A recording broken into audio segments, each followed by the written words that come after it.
علامہ اقبال نے ایک بات لکھی ہے. اقبال کہتے ہیں جب میں لندن میں وکالت کرتا تھا تو ایک خاتون تھی, لیڈی بارنس اس کا نام تھا. چھوٹے موٹے مقدمات لے کے وہ میرے پاس آتی تھی. بی بی ایک ہوٹل چلایا کرتی تھی. اس کا خامند جو تھا وہ فوج میں ملازم تھا. اقبال نے خود لکھا ہے, اقبال فرماتے ہیں کہ ایک دن وہ خاتون پھر کسی کیس کے سلسلے میں میرے پاس آئی. تو جب وہ آئی تو اس نے نقاب اوڑھا ہوا تھا, برقع کیا ہوا تھا. تو چونکہ اس نے نقاب اوڑھا تھا, مسلمانوں کی نشانی تھی. نقاب اوڑھنا کن کی نشانی ہے؟ اللہ آپ کو خوش رکھے. تو کہتے ہیں وہ نشانی چونکہ اہل اسلام کی تھی تو مجھے تجسس ہوا. میں نے کہا لیڈی خیریت ہے؟ میم صاحبہ یہ برقع پہننا ہوا ہے. تو کہنے لگی ہنس کے, اقبال مجھے پکا یقین تھا کہ آپ ضرور پوچھیں گے. تو میں نے کہا اچھا تو یہ برقع؟ تو کہنے لگی الحمدللہ میں مسلمان ہو گئی. تو میں نے فوراً کہا کہ آپ کا شوہر تو فوج میں ملازم ہے, فوجی کے لیے بدلنا اور پھر ملکی قانون اور یہ چیزیں. تو کہنے لگی اس نے مجھے کیا کہنا تھا, وہ خود کلمہ پڑھ گیا. تو کہتی ہیں میں اور متجسس ہوا. وہ کیس کی بات کرتی تو میرا تجسس بڑھ گیا. میں نے کہا تو کیس چھوڑ کے بتا کلمہ کیسے پڑھا. تو کہنے لگی اقبال اصل بات یہ ہے کہ میں نا بے اولاد تھی, خامد بھی بڑے اچھے پیسے کماتا, میں خود بھی ہوٹل چلاتی, پر ڈپریشن اور ٹینشن اور بلا وجہ کی پریشانیاں جان نہیں چھوڑ. یہ ٹینشن اور ڈپریشن کا نا مجھے عربی ترجمہ کوئی نہیں ملا. یہ ڈپریشن اور ٹینشن کا نا میں نے تلاش کیا ہے, لیکن مجھے عربی لغت کے اندر ان کے معنی مجھے لگتا ہے کہ اس زمانے میں یہ چیزیں تھی ہی نہیں. ہوتی تو ان کا کوئی نام بھی, یہ آج ہے نا تو اس لیے آج کے زمانے میں ہی نام ہے مفت کا, مفت کی پریشانی.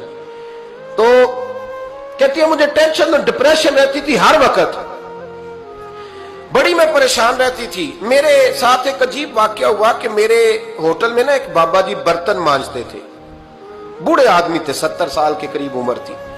ان کا ایک بیٹا تھا, ایک بہو تھی, ایک پوتا تھا, لیکن وہ بیچارے بیٹا بیمار رہتا تھا تو لہذا وہ خود مزدوری کرتے.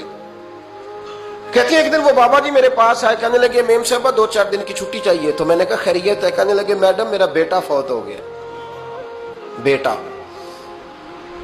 آپ کو پتہ ہے باپ کا جنازہ پڑھنا آسان ہے, بیٹے کا جنازہ اٹھانا بڑا مشکل کام.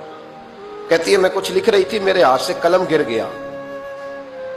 میں نے خود گاڑی بھیجی, بابا جی گاؤں چلے گئے جہاں وہ رہتے تھے.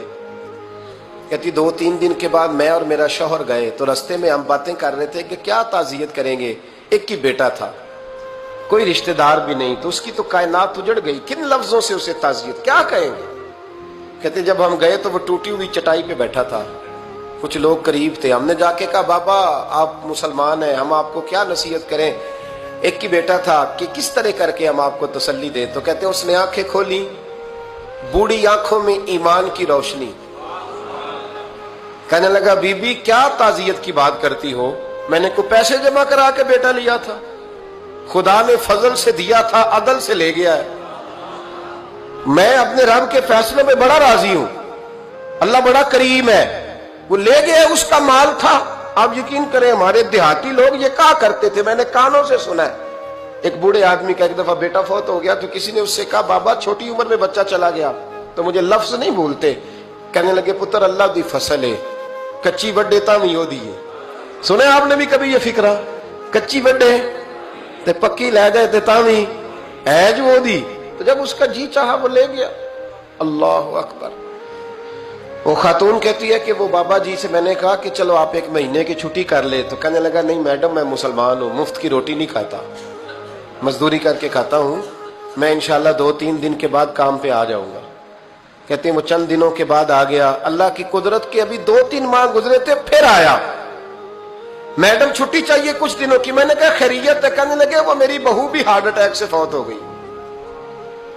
کہتے اب میں بھی تڑپ گئی اور عیسائی ہو کہ میری آنکھوں میں آنسو آ گئے.